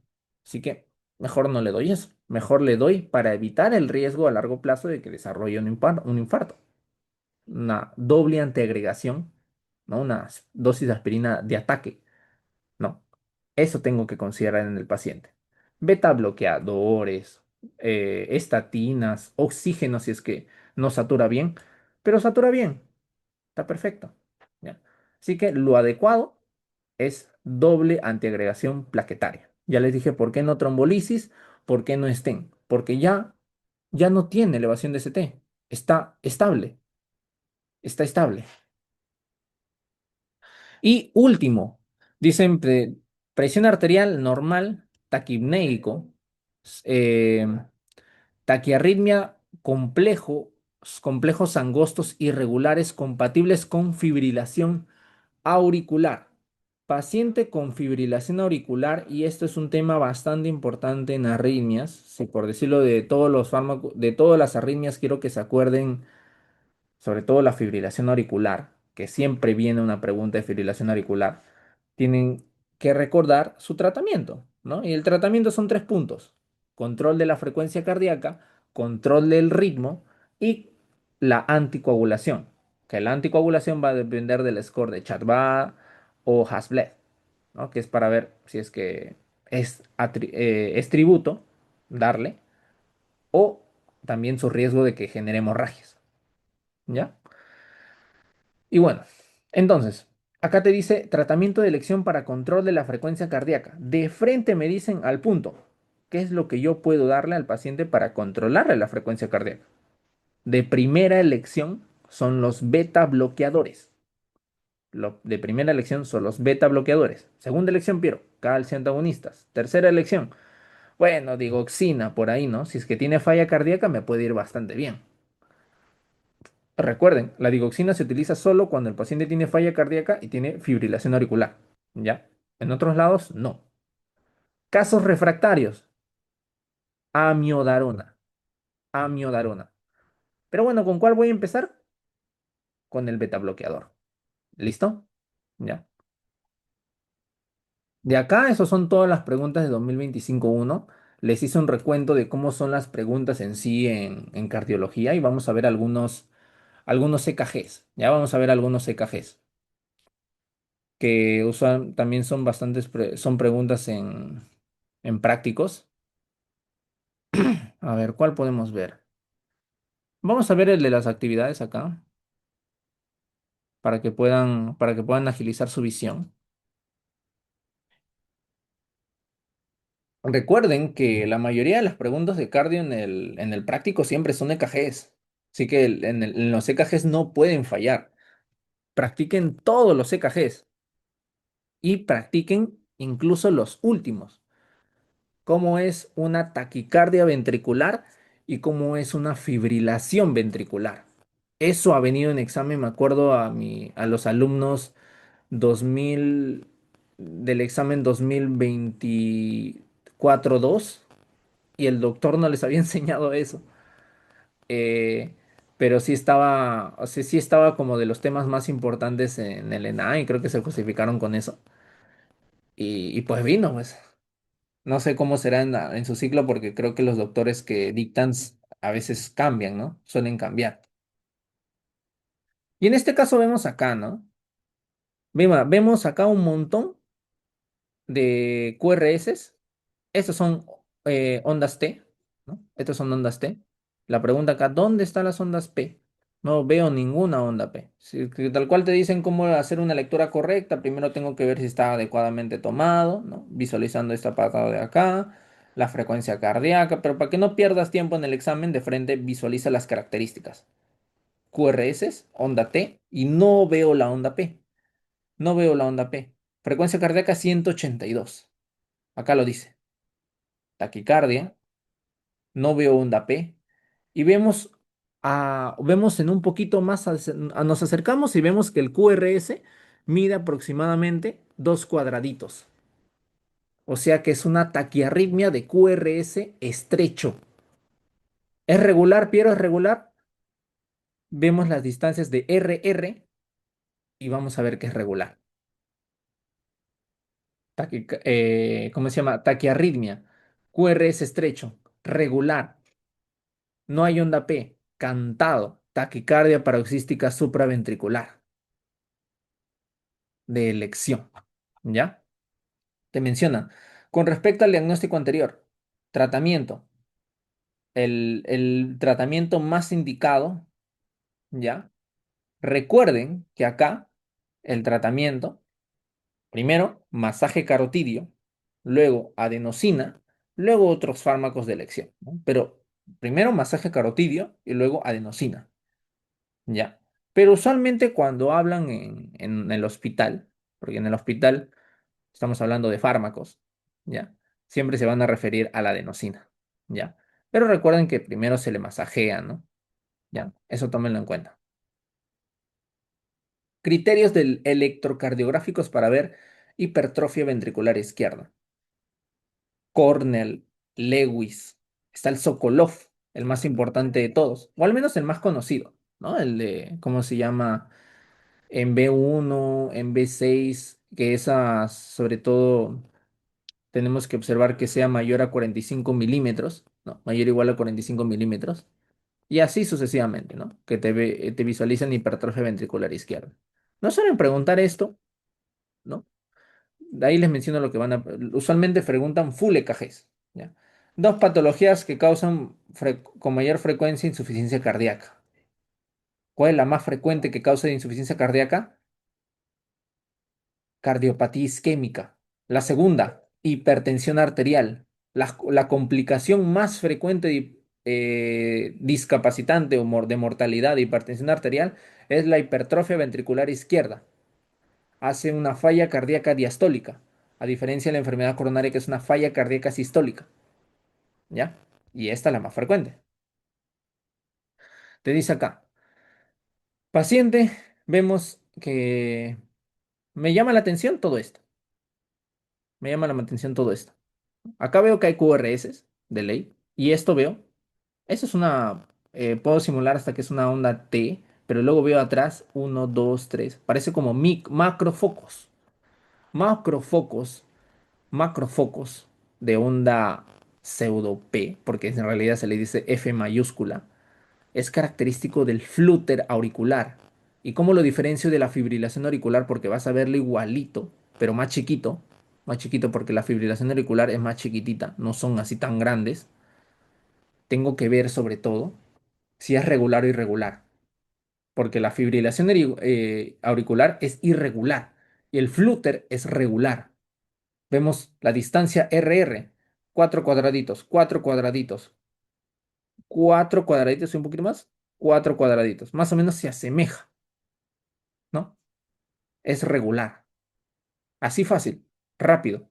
Y vemos ese signo, flúter, de frente. Te dice, paciente estable, requiere anticoagulación en paciente fibrilación auricular, el fármaco más adecuado, hospitalizado es warfarina, ¿ya? Hospitalizado es warfarina, porque los nuevos ACO, paciente sin antecedente de compromiso valvular, son los anticoagulantes orales, pero también son caros. Son caros, uno, y que cuando te sobrepasas de dosis de la warfarina, le das su antídoto, ¿no? En el caso de los antídotos de los ACO, eh, son más caros. ¿Ya? Eso tómelo en cuenta. Bloqueo auriculoventricular. ¿Cómo diferencio el Movitz 1, el Movitz 2? El Movitz 1 es progresivo. El Movitz 1 es progresivo. Si es que acá saco al ojo buen cubero, uno 2 3 4 cuadrados grandes. Acá veo uno 2 3 4 5 cuadrados grandes. Es progresivo. Y luego hace su parada de QRS que se ausenta. Y luego vuelve a la normalidad. Y sigue progresando. Ese es Movitz 1. Movitz 2 es cuando no progresa. 4 cuadrados y parada. ¿No? Y bloqueo aurículo-ventricular de tipo 1, PR más de 0,20. PR más de 0,20. ¿Cómo veo eso? Cuenta los cuadraditos. Uno, 2, 3, 4, 5, 6, 7, 8. 7, 8. 8 más 8 por 0,4, 8 por 0,04, 32. 0,32. Ya, pues ahí se pasó. Bloqueo áurico ventricular grado 1, no. Si es que solo tuviera eso, ahí sí. Pero si es que hay esta característica de ausencia de un QRS, ya es tipo 2. Es solo definir si es un Movitz 1 o Movitz 2. Y la diferencia es que el Movitz 1 progresa. El 2 no. El 2 no. ¿Qué dice acá? Te ponen un contexto. Y los contextos siempre son importantes para diferenciar.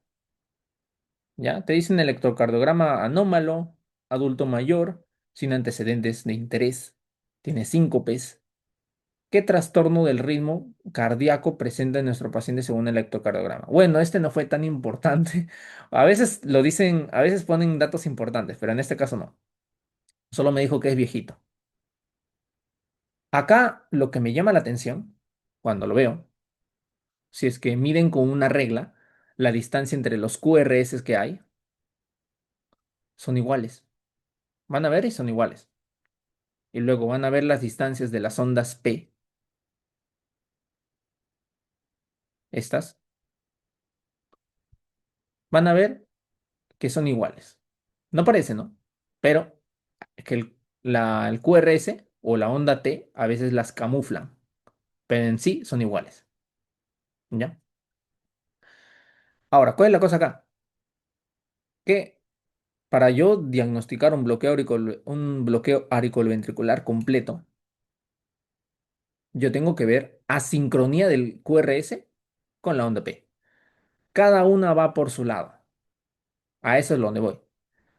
El QRS va por su lado, la onda P puede estar atrás, adelante, cuando le da la gana, y cada uno sigue su propio ritmo, pero son asincrónicos. Es que lo ven poco a poco, van a ver que el QRS y la onda P puede estar al frente, puede estar atrás, completamente desordenado, desorganizados, pero cada uno va por su propio ritmo, nada más. Algunos diagnósticos que esto ya es más profundo para hablar bloqueo de rama izquierda, bloqueo completo de rama derecha.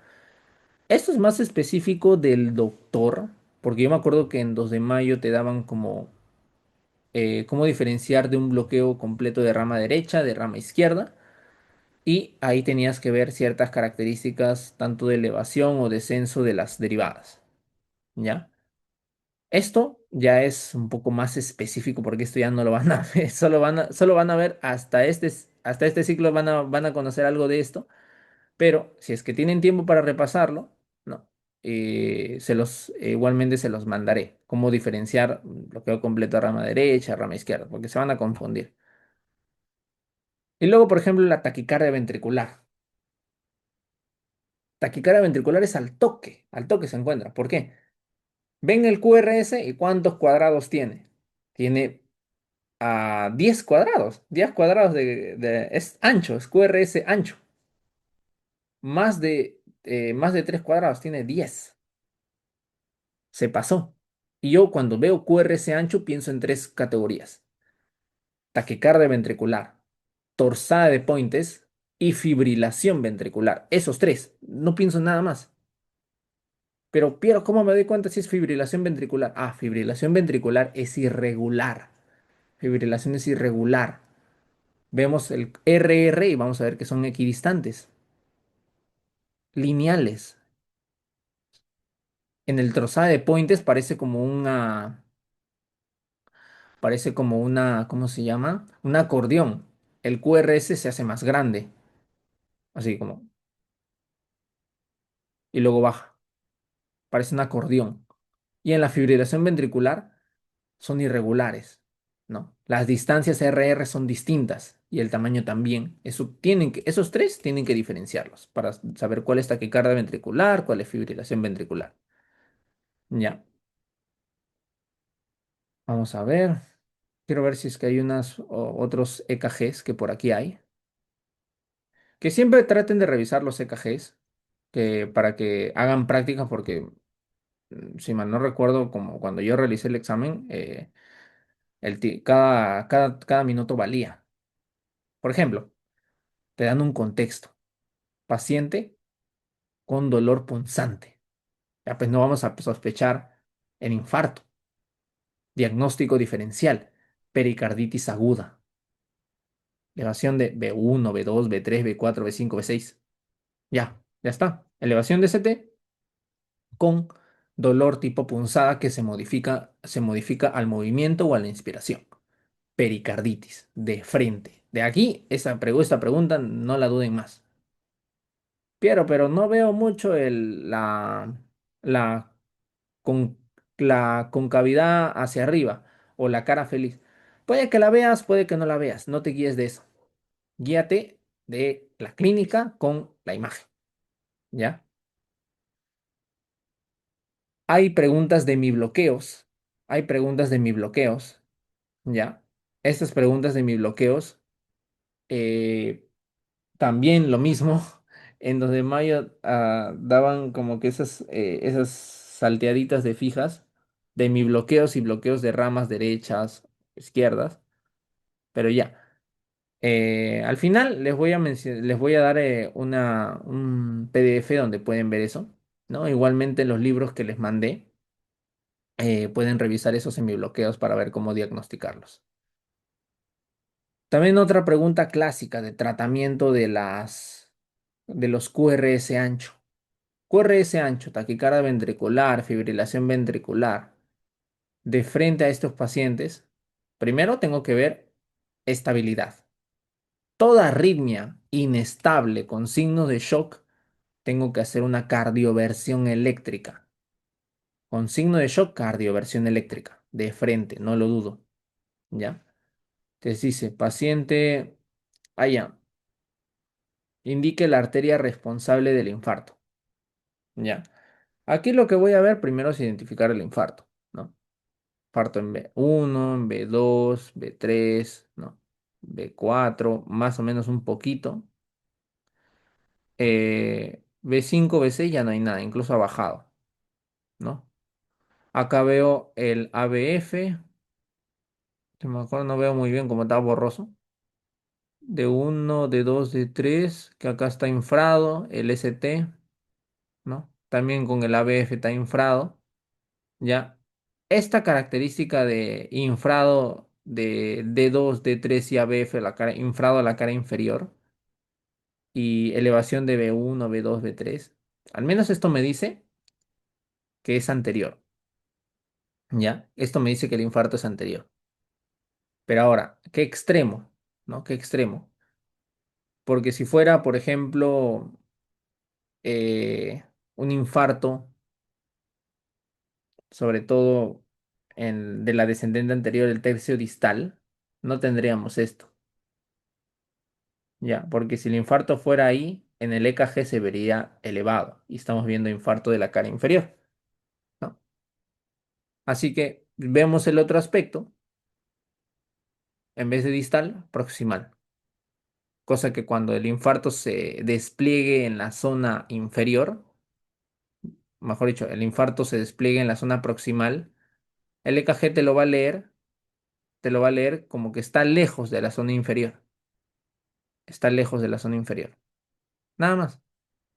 Al menos es un aspecto de interpretar las zonas de donde está la presencia del infarto, pero igualmente, para esquematizar mejor el tipo del infarto, les voy a pasar una PPT para identificar la rama, porque de ahí las demás preguntas son fáciles. De ahí las demás preguntas son fáciles. Tienen que estudiar hemibloqueos, bloqueos de rama y la arteria próxima de la ADA, cómo identificar la rama proximal y distal. Esos tres son los más difíciles. Porque de aquí te preguntan cuáles son las derivadas, te preguntan cuál es el infarto, ¿no? El infarto. Y aquí tengo que ver derivadas, ¿no? Por ejemplo, vamos a ver ABL infrado. Vamos a ver acá D2 supra, D3 supra y ABF, ABF supra. Infarto inferior. ¿Ya? Ese es uno. ¿Ya? Voy a ver acá B1, B2 infrado, pero si es que lo volteo, está B1 y B2, ahí está el infarto. ¿Eso qué quiere decir? Es un infarto posterior. Ínfero, póstero, y luego vamos a ver otros más. Vamos a seguir viendo. B3, normal. B4, un poquito elevado, pero ya no es anterior. B5, suprado. B6, suprado. ¿No? Lateral. ¿Qué vamos a encontrar en el diagnóstico? Un IMST elevado, ¿no? O bueno, un IMST lateral. Así. Poquito a poquito esto tal cual lo van a ir viendo, ¿no? Esto es lo que les había mencionado, el síndrome coronario agudo, que no es ST elevado, sin ST elevado, pero es de alto riesgo.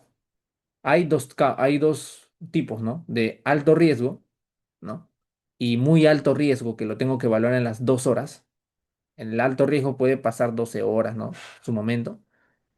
Terapia intensiva temprana. O terapia intensiva temprana o angiografía, ¿no? Pero en este caso el doctor le encanta escribir terapia intensiva temprana. Esto lo revisan igualmente, porque esto es prácticamente fija de fisiología, y la clave sale entendiendo de prácticamente, primero es la electricidad y luego es el efecto. O sea, primero se eleva lo que vendría siendo, ¿cómo se llama? El QRS y luego se contrae el ventrículo izquierdo. ¿Eso qué quiere decir? Que eléctricamente primero pasa la electricidad y luego pasa el efecto, que es la contracción ventricular, ¿no? Y te dicen, la sístole ventricular se caracteriza por, y la mayoría pensará, fase de eyección, que ahí es donde se sale todo el contenido del ventrículo izquierdo.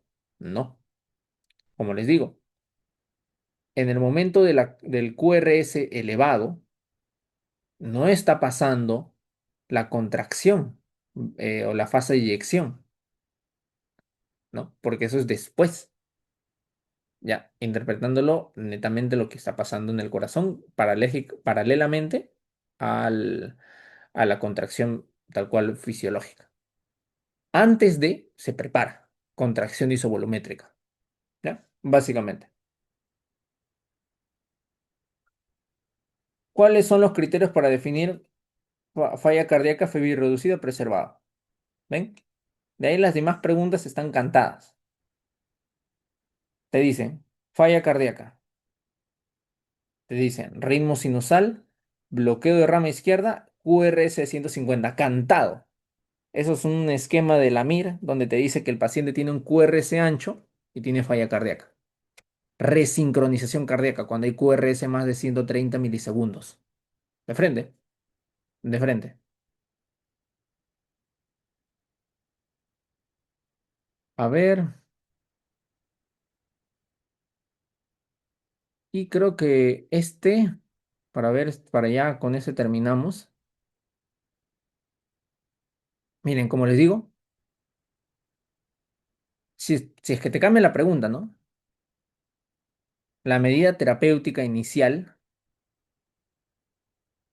medida terapéutica inicial, aquí te cambiaron la pregunta, la medida terapéutica, no te pusieron la medida, no me acuerdo cómo estaba con el otro nombre en el otro examen, estaba con el tratamiento más indicado. Si te dicen medida terapéutica inicial, pues cantado, ¿no? Maniobras vagales. Lo mismo acá.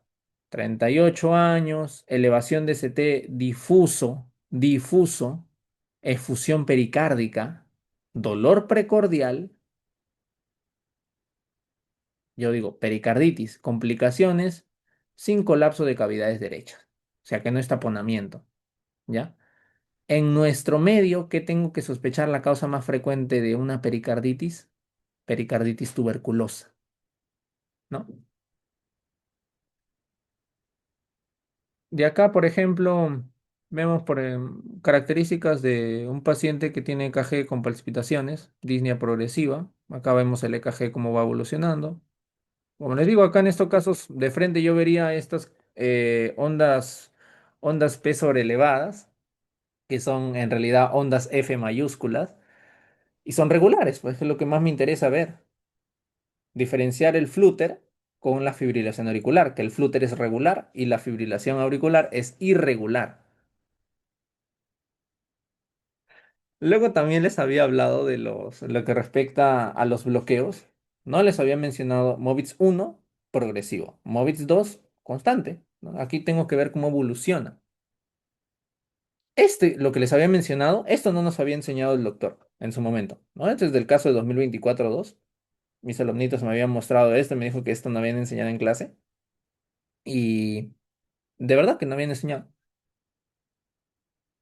¿Y cómo se llama? De acá vemos, por ejemplo, QRS que como ven, están diferentes tamaños. Uno más alto, otro más angosto, otro más largo, incluso, ¿qué es esto? De verdad, parece como la hipertrofia auricular izquierda, que es con orejas de conejo, pero está completamente irregular.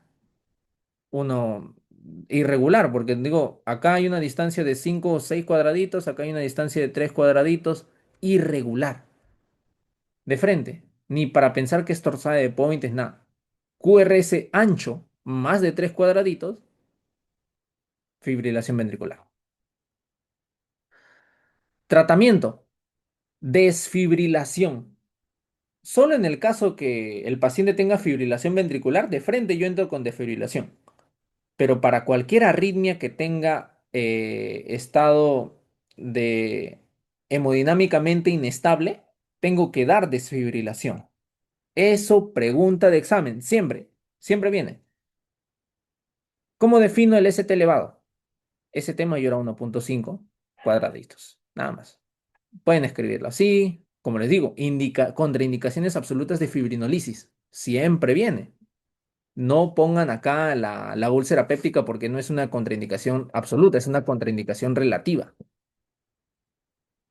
Y acá el mismo caso de infarto inferoposterior, ¿no? Solo que acá no estuvo el complemento lateral, que aquí vemos B5, B6 que está normal. Y así sucesivamente. Te dice, ¿cómo defino el infarto posterior? Anteroseptal, inferior, y para eso está un cuadrito, ¿no? La regla SAL, si es que la recordarán, ¿no? La SAL, ¿no? Septal, B1, B2, anterior, B2, B3, B4, B3, B4, y lateral, B5, B6. ¿Y así? Te dice anteroseptal, B1, B4. Inferior, D2, D3, ABF, ¿no?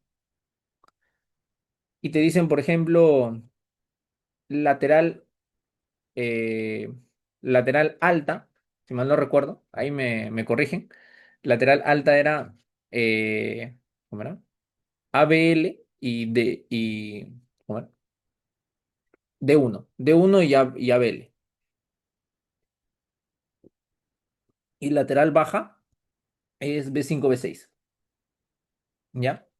Más o menos así el examen está cantado. El problema siempre va a ser el EKG. Y si dominas el EKG, Y esas tres características que había mencionado que puedes visualizarlas en el examen, que ahí sí, creo que solo te lo enseñaba 2 de mayo, por eso yo había escogido 2 de mayo, eh, de ahí tienes que preocuparte. De lo demás, está totalmente cantadito el examen. De acá alguna duda, alguna pregunta que tengan, todo clarito, alguna duda existencial que tengan sobre cardiología, dudas existenciales, eh, marquen la C de Cristo, no, no sé, no sé cómo le hacen en su ciclo. Ahí me decían, ponían como un emoticón para tener suerte. Todo bien, todo claro,